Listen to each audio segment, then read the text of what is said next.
മക്ബറകൾ കെട്ടി മഹാന്മാരെ ആദരിക്കൽ കേരളത്തിൽ മാത്രമുള്ളതല്ല. അതാ ഇസ്ലാമിന്റെ പാരമ്പര്യമുള്ള മുഴുവൻ രാജ്യങ്ങളിലുമുണ്ട്, മുഴുവൻ ഇമാമീങ്ങളുടെ മേലെയും ഉണ്ട്. അത് കെട്ടിയ കാലത്ത് ചില്ലറക്കാരല്ല ജീവിച്ചിരുന്നത്. അതിനൊരു ഉദാഹരണം പറയാം. ശാഫിഈ ഇമാം തങ്ങളുടെ ഖബറിന്റെ മേൽ വലിയ ഒരു മക്ബറയുണ്ടാക്കിയപ്പോൾ സിയാറത്ത് ചെയ്യാൻ പിൽക്കാലത്ത് വന്ന മഹാനാണ്. ഒരു കറാഹത്ത് പോലും ചെയ്യാത്ത, പ്രായപൂർത്തിയായതിനു ശേഷം ഒരു ജമാഅത്ത് പോലും മുടങ്ങാത്ത, ഒരു ദിവസവും വിത്ർ മുടങ്ങാത്ത, ഒരു ദിവസവും തഹജ്ജുദ് മുടങ്ങാത്ത, ഒരു നിമിഷവും ദിക്റിൽ നിന്ന് ഖൽബ് മാറിപ്പോകാത്ത, വിവാഹം കഴിക്കാൻ പോലും മറന്നുപോയി ഇൽമിന് സേവനം ചെയ്ത, തഫ്സീർ എഴുതിയ, ബുഖാരിക്ക് വ്യാഖ്യാനം എഴുതിയ, മുസ്ലിമിന് വ്യാഖ്യാനം എഴുതിയ, ഏറെ ഗ്രന്ഥങ്ങൾ എഴുതിയ, വലിയ അത്ഭുതമുള്ള കിതാബായ മിൻഹാജ് എഴുതിയ ബഹുമാനപ്പെട്ട ഇമാമുൻ നവവി റളിയല്ലാഹു അൻഹു ശാഫിഈ ഇമാം തങ്ങളുടെ മഖബറയിൽ വന്നിട്ട് പറഞ്ഞത്, ശാഫിഈ ഇമാമിന്റെ ജലാലത്തിനോട് യോജിച്ച മഖബറയാണ്, അവിടുത്തെ പദവിക്ക് പറ്റുന്ന മഖബറയാണ് എന്ന മഹാനായ നബവി ഇമാം തങ്ങൾ പറഞ്ഞില്ലേ. നബവി ഇമാം തങ്ങൾ ശീഈ അല്ലല്ലോ, നബവി ഇമാം തങ്ങളെ കുറിച്ച് ലോകം അറിയാത്തതല്ലല്ലോ. ഈ മൗലവിക്ക് ഇതൊന്നും വായിക്കാൻ നേരം കിട്ടിയില്ലല്ലോ, ഈ മൗലവിക്ക് ഇമാമീങ്ങളെ അറിയാൻ കഴിഞ്ഞില്ലല്ലോ. അതുകൊണ്ട് എന്റെ മുഅ്മിനീങ്ങളോട് പറയുന്നു, തഖ്വയോടെ ജീവിക്കണം. നബി സല്ലല്ലാഹു അലൈഹി വസല്ലം തങ്ങളെ മഹബ്ബത്ത് വെക്കണം. ഇവിടെ വന്നവർ മൗലവി പ്രസംഗിച്ചതിലെ പ്രധാന വിഷയങ്ങളെല്ലാം ഞാൻ പറഞ്ഞിട്ടുണ്ട്. അയാൾ പറഞ്ഞു, അഖീദയുടെ ചർച്ച കേരളീയ മുസ്ലിങ്ങൾക്കറിയില്ല, ഹദീസ് അറിയില്ല, പാരമ്പര്യ മുസ്ലിങ്ങൾ മുശ്രിക്കീങ്ങളാണ്, ഔലിയാക്കൾ അവതാരങ്ങളാണ്. അതാ മുസ്ലിങ്ങൾക്ക് ലക്ഷക്കണക്കിന് അവതാരങ്ങളുണ്ട്, ഇൽമിന്റെ സ്രോതസ് തുറന്നത് അവരാണ്, തുടങ്ങിയതാ ഒരുപാട് വാദങ്ങൾ അയാൾ ഇവിടെ പറഞ്ഞു. അതിന് മുഴുവനും ഞാൻ ഇവിടെ അക്കമിട്ട് മറുപടി പറഞ്ഞിട്ടുണ്ട്. ഞാനിവിടെ പറഞ്ഞ വിഷയങ്ങളിൽ എന്റെ പ്രിയമുള്ളവരെ, അല്ലാഹുവിനെ ഓർത്തുകൊണ്ടാണ് ഞാൻ നിങ്ങളുടെ ശ്രദ്ധയിൽപ്പെടുത്തിയിട്ടുള്ളത്. അല്ലാതെ ഭൗതികമായ ഒരു താല്പര്യത്തിനും നമുക്ക് ദീനിന്റെ വേദിയിൽ വരേണ്ടതില്ല.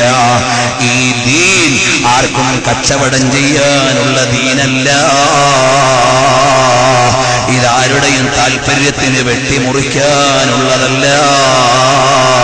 മഹാന്മാരായ അയിമ്മത്ത് മുഴുവനും ഈ ദീനിനു വേണ്ടി ജീവിച്ചവരല്ലേ.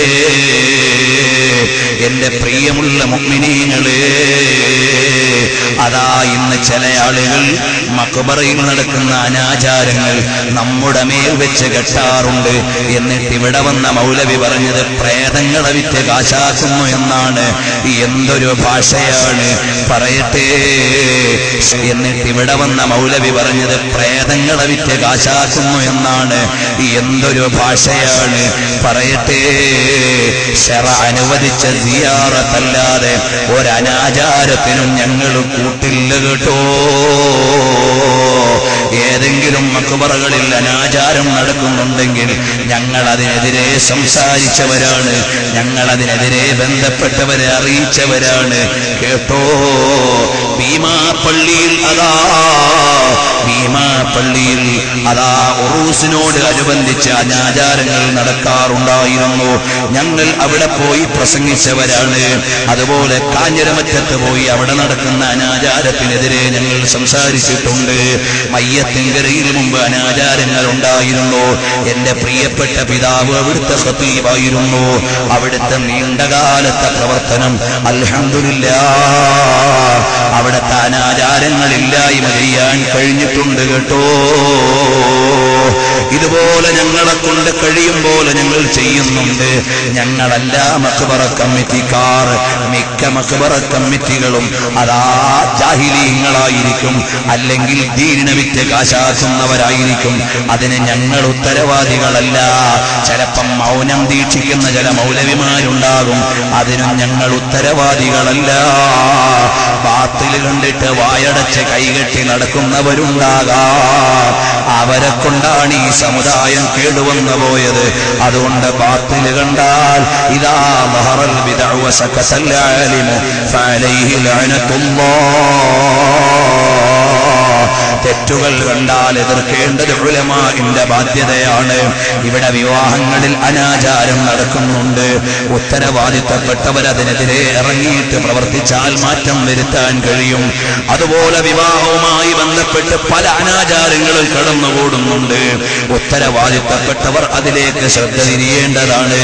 തിരുത്തേണ്ടതുപോലെ തിരുത്തേണ്ടതാണ്. അതുപോലെ അനാചാരങ്ങൾ നടക്കുന്ന മഖബറകളുടെയും പള്ളികളുടെയും കമ്മിറ്റികൾ അത് നിയന്ത്രിക്കുന്ന ചില ആളുകളുണ്ട്.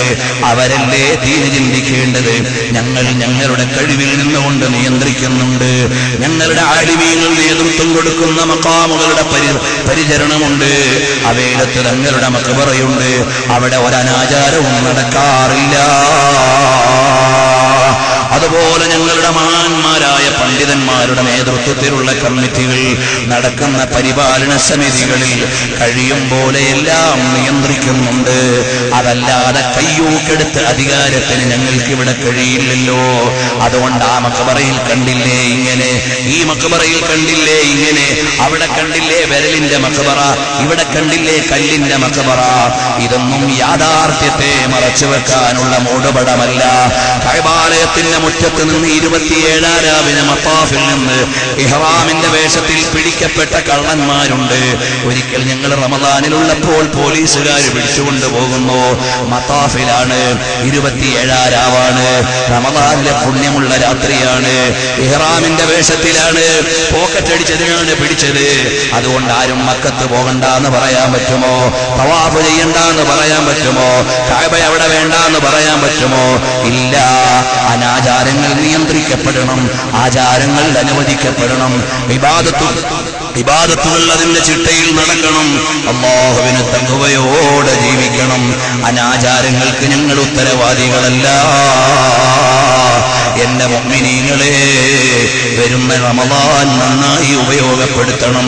ഇബാദത്ത് കൊണ്ട് ധന്യമാക്കണം. തഖ്വയോടെ ജീവിക്കണം. ഇത് ശഅബാനാണ്. നബി തങ്ങളുടെ പേരിൽ സ്വലാത്ത് ചൊല്ലണമെന്ന ആയത്തിറങ്ങിയ മാസമാണ്. ശഅബാനു ശഹരി, ശഅബാൻ എന്റെ മാസമാണ്. ആ പുണ്യം മനസ്സിലാക്കിയിട്ട് നമ്മൾ ജീവിക്കണം. കണ്ടില്ലേ, എല്ലാ ഇമാമിങ്ങളും ഹബീബായ നബി തങ്ങളോടുള്ള ബന്ധം കൊണ്ടാണ് അവർ വിജയിച്ചത്. ഇബ്നു ജരീർ ത്വബരി റളിയല്ലാഹു അൻഹു ആരാണ്? ലോകത്തറിയപ്പെട്ട വലിയ മുഫസ്സിറാണ്. ആ ഇബ്നു ജരീർ ത്വബരി റളിയല്ലാഹു അൻഹു അവിടുന്ന് ലോകം മുഴുവനും ഖുർആനിന്റെ വ്യാഖ്യാനം പ്രചരിപ്പിച്ച മഹാനാണ്.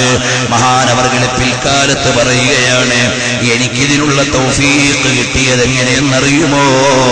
എന്റെ വാപ്പ ഒരു സ്വപ്നം കണ്ടു. ഞാനാകുന്ന കുട്ടി റസൂലുള്ളാഹിന്റെ മടിയിൽ ഇരിക്കുന്നതാണ്. ചെറിയ ചരൽക്കല്ലുകൾ എന്റെ കയ്യിൽ ഒരു പാത്രത്തിലുണ്ട്. അത് വാരിയിട്ട് ഞാനിങ്ങനെ വിതറുന്നുണ്ട്. ഇതാണ് എന്റെ വാപ്പ കണ്ട സ്വപ്നം. അന്നത്തെ ആലിമീങ്ങളോട് ചോദിച്ചു, ഇതിന്റെ വ്യാഖ്യാനം എന്താണ്? അപ്പോൾ മഹാന്മാരായ ആലിമീങ്ങൾ പറഞ്ഞു, നിങ്ങളുടെ മകൻ ലോകം മുഴുവനും പണ്ഡിതന്മാർക്കും സാധാരണക്കാർക്കും ഇൽമ വിതരണം ചെയ്യുന്ന ആളായി മാറുമെന്ന് മഹാനായ ഇബ്നു ജരീർ അത്വബരി റളിയല്ലാഹു അൻഹുവിനെ കുറിച്ച് അതാ അന്നത്തെ പണ്ഡിതന്മാര് പറയുകയാണ്. ഇബ്നു ജരീർ തങ്ങൾ വിവാഹം കഴിക്കാൻ പോലും മറന്നിട്ട് ഇൽമിന് സേവനം ചെയ്ത മഹാനാണ്. അല്ലാഹുവേ, അതുപോലെ ഞങ്ങൾക്കും ഞങ്ങളുടെ എല്ലാമായ ഹബീബായ സല്ലല്ലാഹു അലൈഹി വസല്ലം തങ്ങളെ ഒരുപാട് തവണയൊന്ന് കാണാൻ ഞങ്ങൾക്ക് അവസരം നൽകണേ റഹ്മാനേ. ഞങ്ങളുടെ ഖൽബൊന്ന് നന്നാക്കണം റഹ്മാനേ.